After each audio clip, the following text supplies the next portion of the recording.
But it is you who are the villain. Father told me that I am hope. I am righteousness. That is why I was born, as man and sin eater both. I kept the people safe. They respect. How can this be? I should be the one looking down at you.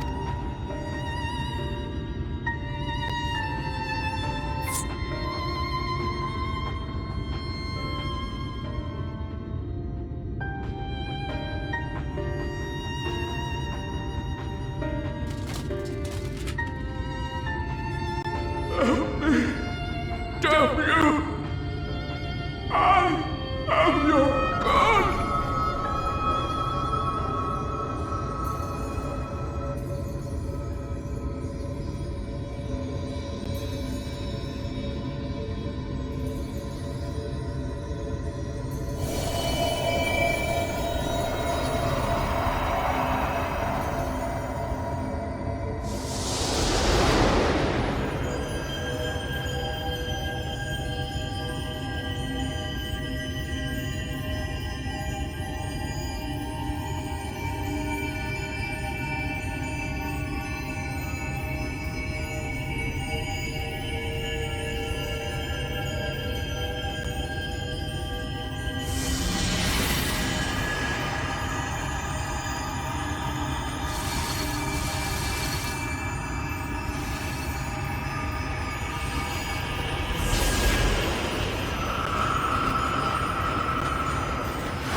Look!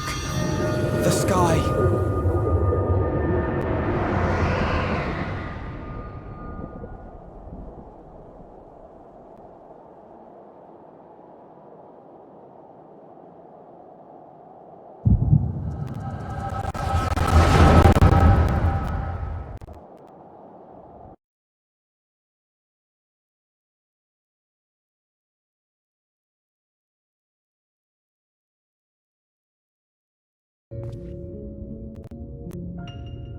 Fools! Were it not for my decisive action, the whole city would have been overrun, razed to the ground. Yet they dare to complain about casualties? Spare me. I'll wager they were put up to it by those wretches who seek to usurp me. They're stirring up the citizenry. But if they think I will yield to the likes of them, they are gravely To be subjected to such deplorable treatment, such ingratitude. You have my sympathy, sir. You do so much good for this.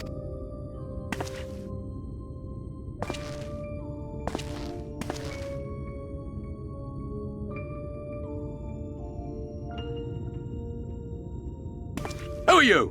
You're not supposed to be in here. My apologies for the intrusion, but I come bearing a proposal. One that will ensure the longevity of your... But give me the word, sir, and I will bring hither a light warden. By giving its power to the babe within your lady wife's womb, we shall create a transcendent being. A king to rule over all. And as sire to the king, your authority will never again be in question.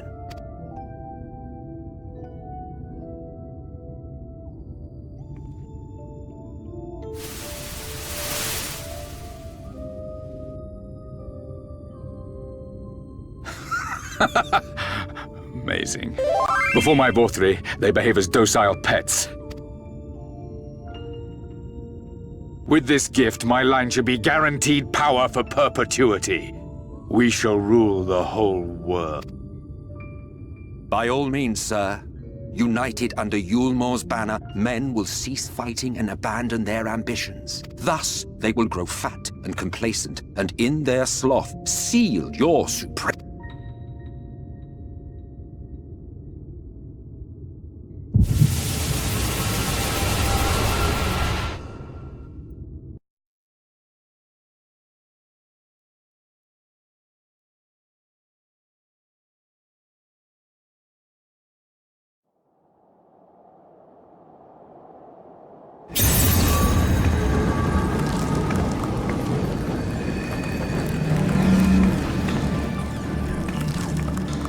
Are you all right?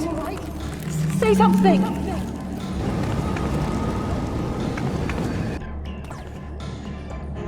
"12 Fend. She cannot contain the light. She's beginning to turn. Urianger, if you've aught up your sleeve, now is the time.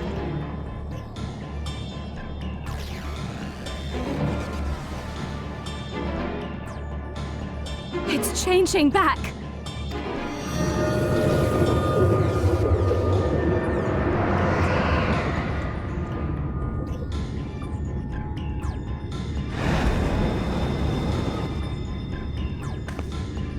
The combined power of every Light Warden is too terrible a burden for any one soul to bear. And so I shall relieve you of it.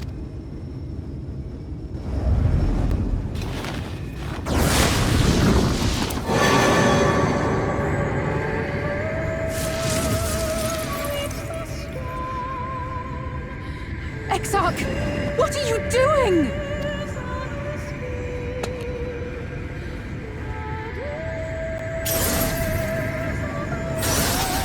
I will channel this profusion of power to the Crystal Tower and use it to travel to other worlds.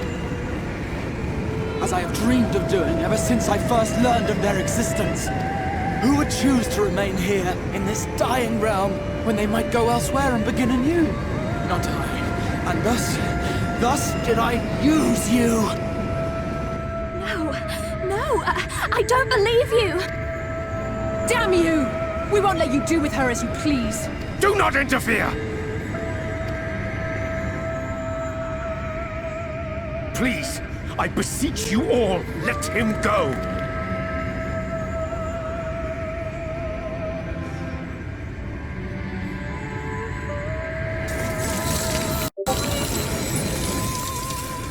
You knew of this, Urianger.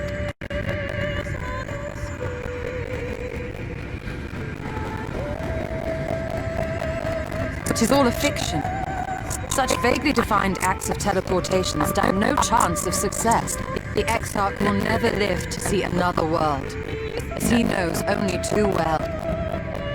Then, what does he mean to do? He means to take the light with him into the rift, where he will die. From the beginning, he intended to sacrifice himself to save our friend and Norvrend.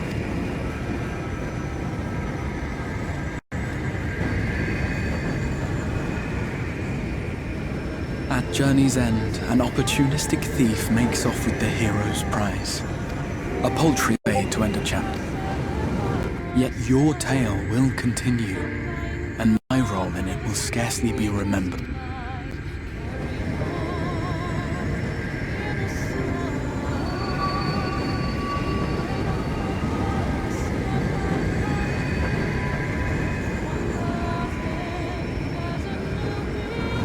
Worry not.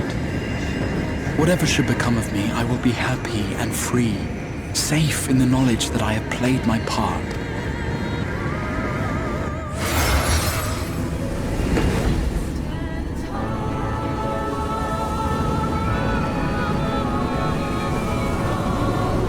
Thank you for fighting for this world, for believing. Fare you well, my friend, my inspiration.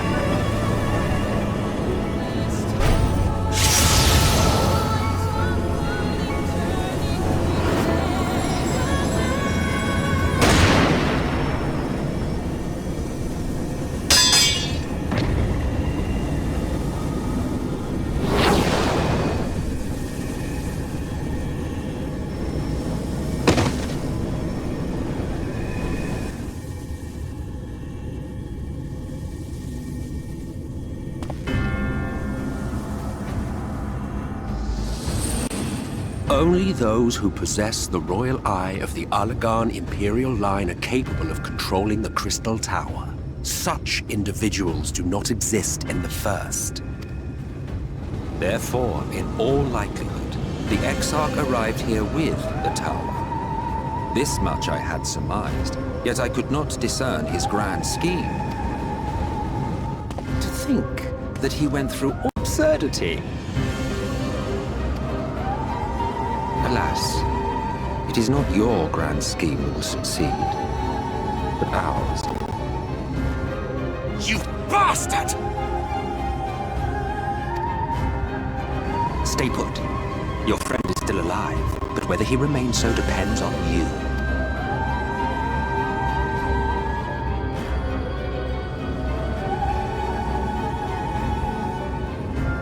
What a disappointment you turned out to be. I placed my faith in you, let myself believe that you could contain the light.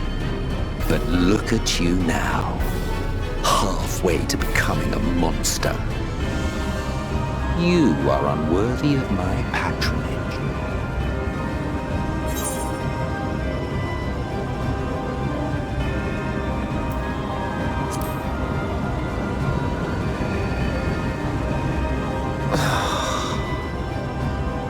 I am an Ascian. My heart's sole desire is to usher in the great rejoining.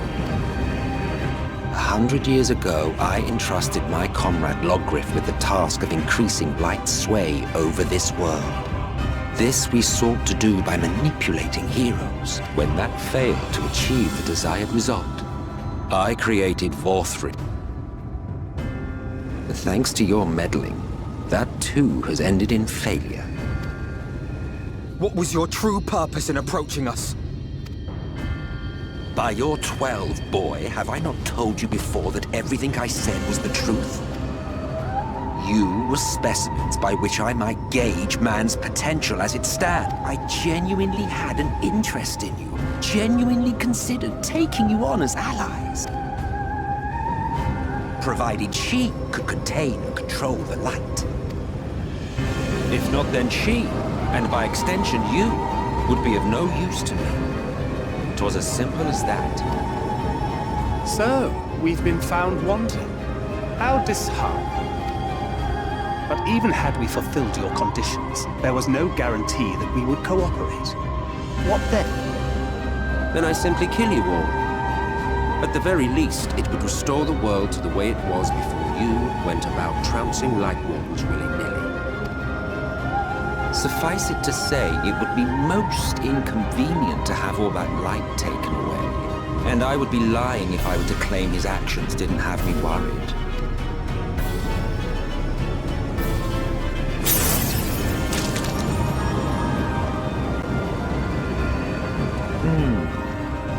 You still retain your form and your senses. But you have all but become a sin-eater. Whether you will it or no, your mere existence will serve to engulf the world in light. Those in your company will likewise turn into sin-eaters, and in time you will succumb to your base instincts and hunt innocents to feast on their sweet. Those few with the will left to fight may rise up against you. But before your absolute might, they will quickly notice there is no hope. We are the irony. But I have overstayed my welcome. I shall look forward to seeing you bring the world to its knees, hero.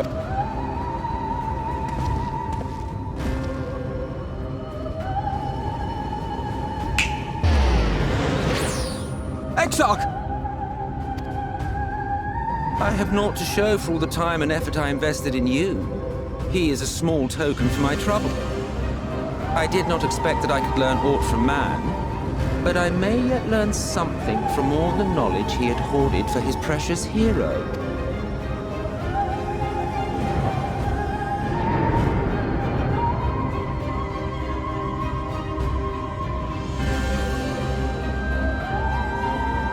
I pity you, I do. Your friends are now your foes. If you do not kill them, they will kill you. When it all becomes too much to bear, seek me out at my abode in the dark depths of the Tempest. There, you may complete your descent into madness with some dignity, far from prying eyes.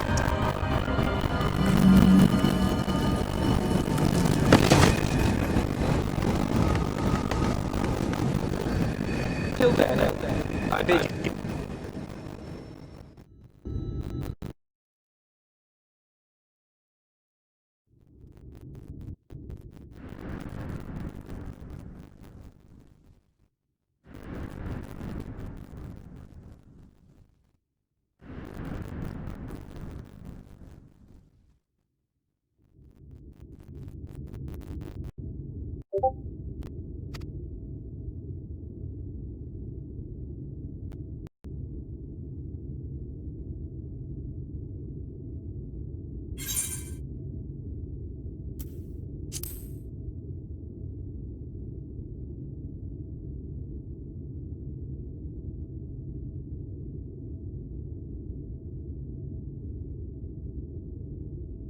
After you collapsed, Emmet's self vanished.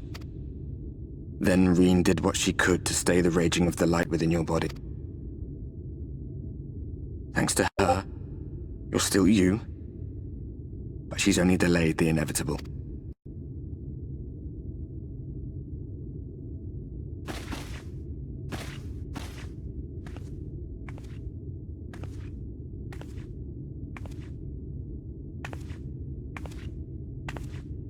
You're not going to like what you see, but you still need to see it.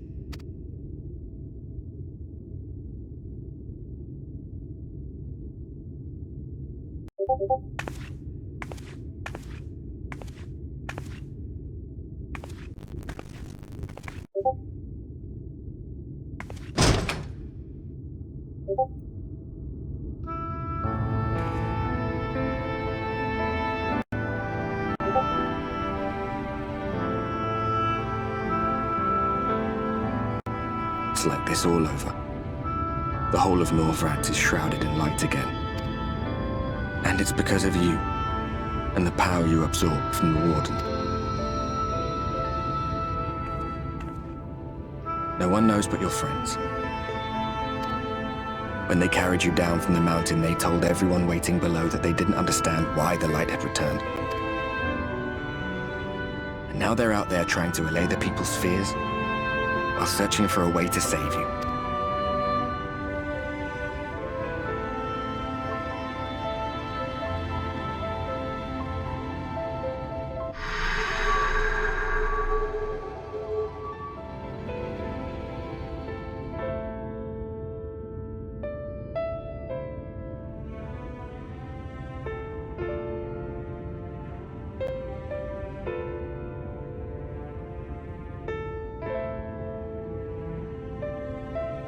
If you're well enough to be up, you're well enough to get some fresh air.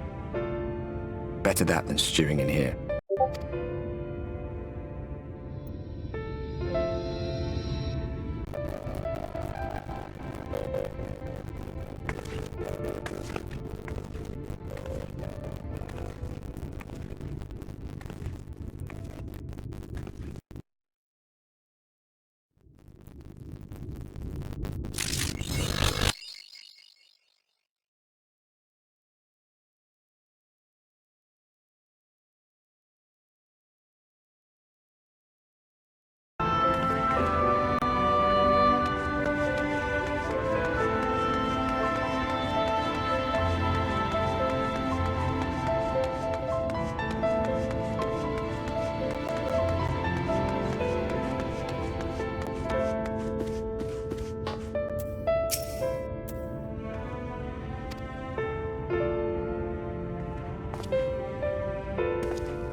The people of this city have spirit, I'll give them that.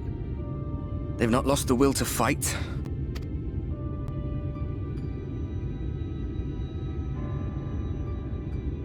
I can imagine how torn you must feel, looking at that sky. No.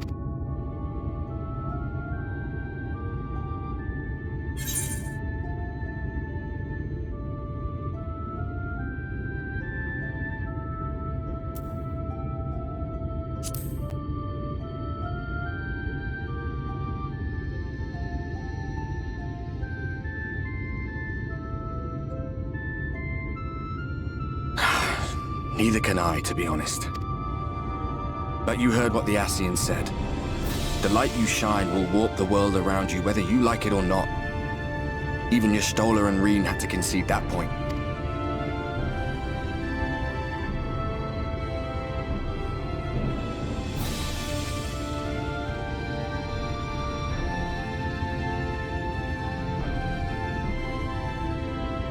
You're in a corner, and there doesn't seem to be any obvious way. But that doesn't mean it's over. However hopeless it seems,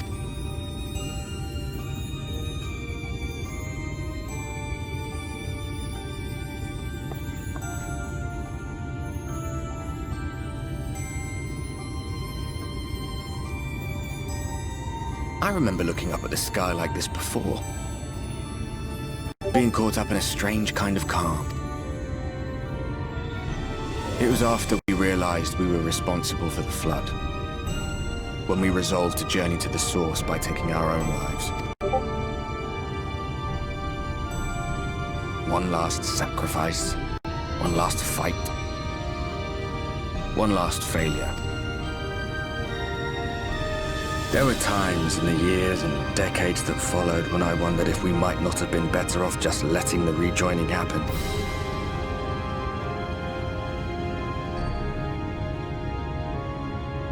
That we'd made one last mistake. But seeing that giant Talos stir to life cured me of any doubts I still... Always we took the burden of fighting upon ourselves. So we never had the chance to see anything like that.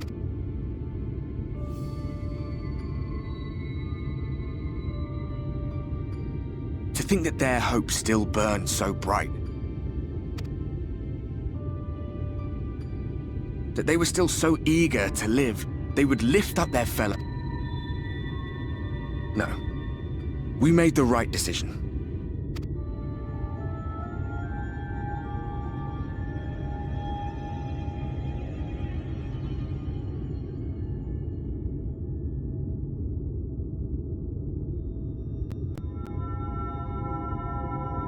Well?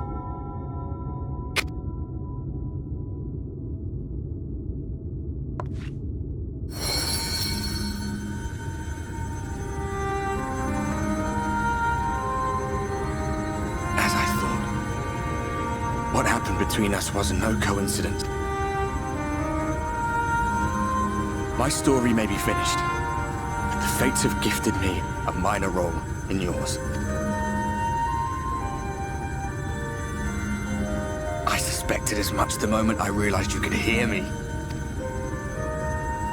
But it's hard not to doubt yourself when you're the man who caused the flood.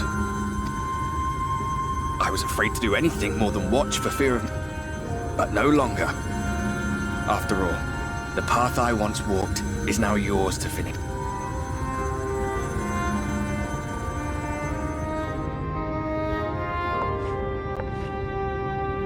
For what it's worth, I cast my lot with yours. If you need a push, I'll be right there behind you. If you lose... So, let us be about it. Brooding and fretting and wallowing in your woes. But look at you!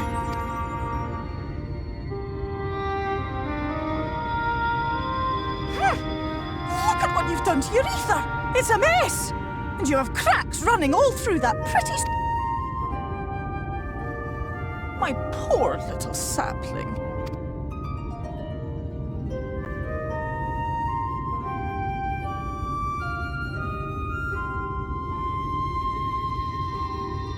Shall I yield up my throne? You could claim it, cut ties with the mortal world, hide away in the castle.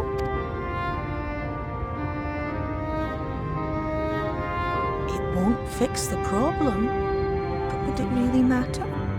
If any pesky heroes come calling with steel and magic, all of Eel Meg will rise up in your defense. My crown and scepter are yours, if you want them.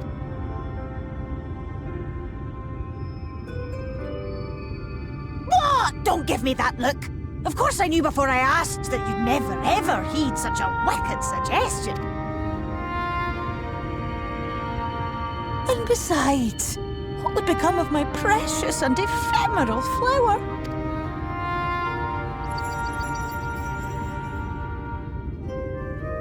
Oh, my dear beloved sapling, you are lost, confused, and have precious little time to gather your wit. Your kind is always so preoccupied with what lies ahead, and so we muddle your vision with fog and glamour. But such trickery is easy to see through. Stand very, very still. Think not of where you need to go, but where you are right now at this moment.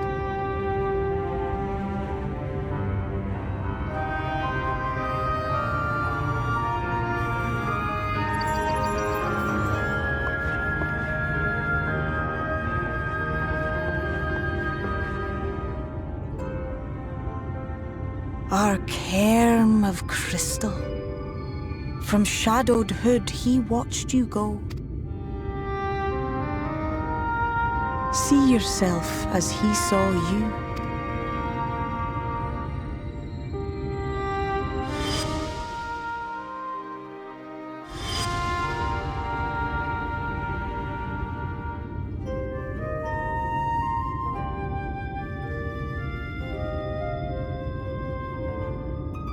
You stand in his garden, dear sapling. Ask his flowers what they know, and you will surely find.